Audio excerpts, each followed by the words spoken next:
Muito obrigada pela sua vinda ao consultório de hoje.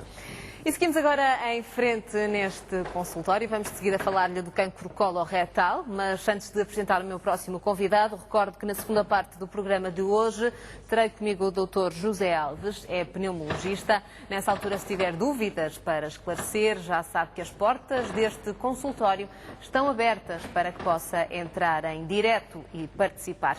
Recordo o número de telefone disponível, 229538525. Faça a sua chamada e cuide da sua saúde. O cancro coloretal é o tumor maligno que mais mata em Portugal. Investigadores do Instituto Português de Oncologia do Porto descobriram uma alteração genética responsável pelo cancro coloretal hereditário. A investigação permite identificar os familiares com risco elevado de desenvolverem a doença. Para nos dar a conhecer esta investigação, tem comigo o Dr. Manuel Teixeira, diretor do Serviço de Genética do Instituto Português de Oncologia do Porto, e liderou também esta investigação. Sr. Doutor, muito boa tarde, muito bem-vindo ao consultório de hoje. O cancro coloretal, como eu comecei por referir, Sr. Doutor, tem uma grande prevalência e uma elevada taxa de mortalidade no nosso país. Estima-se que existam mais de 6.500 novos casos por ano. Portanto, números que são muito preocupantes. Nos dois sexos em conjunto é o cancro mais prevalente na nossa população, sendo que nas mulheres é o cancro da mama que é o mais frequente e nos homens o cancro da próstata, mas como é um cancro que afeta os dois sexos, acaba por em conjunto ser o mais comum na população ocidental. E conhecem-se as causas do cancro coloretal, Sr. Doutor? Tem a ver com o estilo de vida, com a alimentação, certamente, mas para a grande maioria dos cancros, do cancro coloretal em particular, nós não sabemos a causa para aquele doente em particular. O que sabemos é que em cerca de 10 a 20% dos casos terá uma causa familiar, que tem a ver com os aspectos genéticos, e nesses sim, para esse subgrupo, sabemos qual é a base genética que está na base. Daí surge esta investigação, uma investigação sobre a prevalência do cancro coloretal hereditário, não é? Exatamente. Portanto, é um estudo que se faz só àquele subgrupo de cancro familiar em que os doentes têm história familiar da doença, portanto há vários familiares afetados na mesma geração ou nas gerações anteriores de cancro coloretal, ou então quando a doença aparece muito mais cedo do que é habitual. Portanto, se for antes dos 50 anos, é um sinal de alarme de que pode haver algum fator genético predisponente. Quantas pessoas envolveu este estudo? Este estudo envolveu eram 14 autores deste estudo.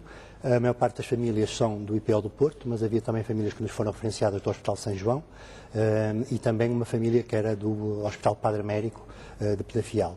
Portanto, são famílias que são referenciadas para estudo genético na nossa instituição. E como é que fizeram este estudo, Sr. Doutor?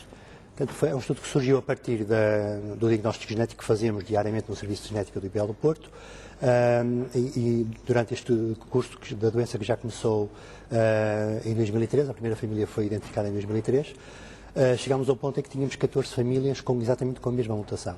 E essa mutação foi descoberta quando começámos a usar um novo método que permitiu identificar este tipo de mutação que antes não era identificável pelos métodos habituais de sequenciação do ADN.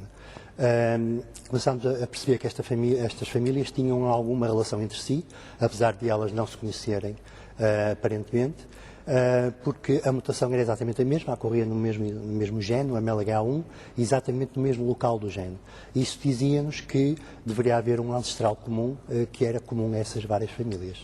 Por outras palavras, e deixe-me só simplificar, Sr. Doutor, descobriram uma nova mutação no gene que causa esta doença, o cancro coloretal, que é hereditário. Exatamente. Portanto, o cancro coloretal hereditário é causado por um de 4 genes. Sim. Há 4 genes que podem causar essa doença, um dos quais é o MLH1, e a mutação que nós identificamos explica 17% de todos os casos de cancro coloretal hereditário e preferencialmente na região norte do país.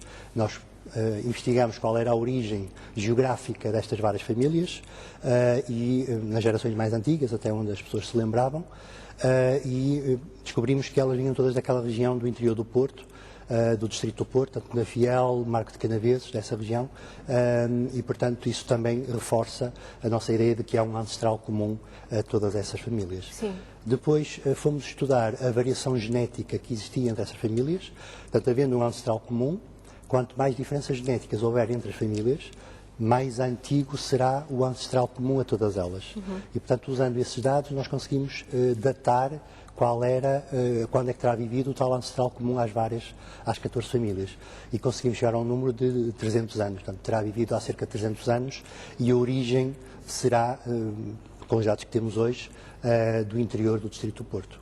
Doutor, isto significa que filhos e irmãos de um doente com cancro coloretal têm 50% de hipóteses de também virem a ser portadores deste gene? Exatamente. Portanto, as famílias que têm cancro coloretal hereditário sem polipose, também chamado síndrome de Lynch, a probabilidade de transmitirem a mutação à geração seguinte é de 50%. Portanto, os filhos de um doente que tem essa mutação e os irmãos têm 50% de hipótese de terem também herdado essa mutação.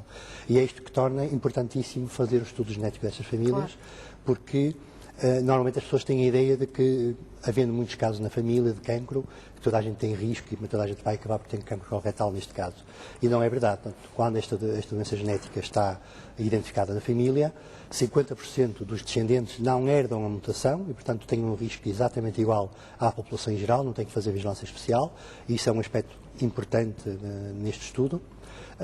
E dos outros 50% nos quais se identifica a mutação, permite, a partir dos 25 anos, começar a vigiar, fazer colonoscopias de 2 em 2 anos até aos 40 anos e depois anualmente com o objetivo de ir tirando os pólipos de uma fase benigna e não deixar progredir até cancro. Claro. Portanto, é uma doença, das doenças genéticas, é uma daquelas em que se consegue prevenir o cancro se soubermos antecipadamente que há um risco muito elevado para aqueles indivíduos. Portanto, uma investigação que vem dar aqui uma nova esperança, um passo muito importante no diagnóstico precoce, não é? Exatamente.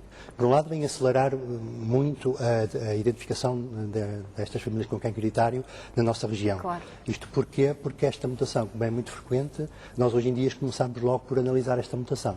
Portanto, é o primeiro passo no laboratório, é ver se esta mutação está presente ou não.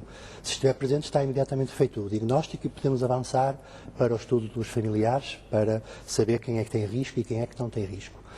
E só quando não se encontra esta mutação é que avançamos para estudar o resto do gene, do MLH1, e para os outros genes, eventualmente, que estão associados à doença.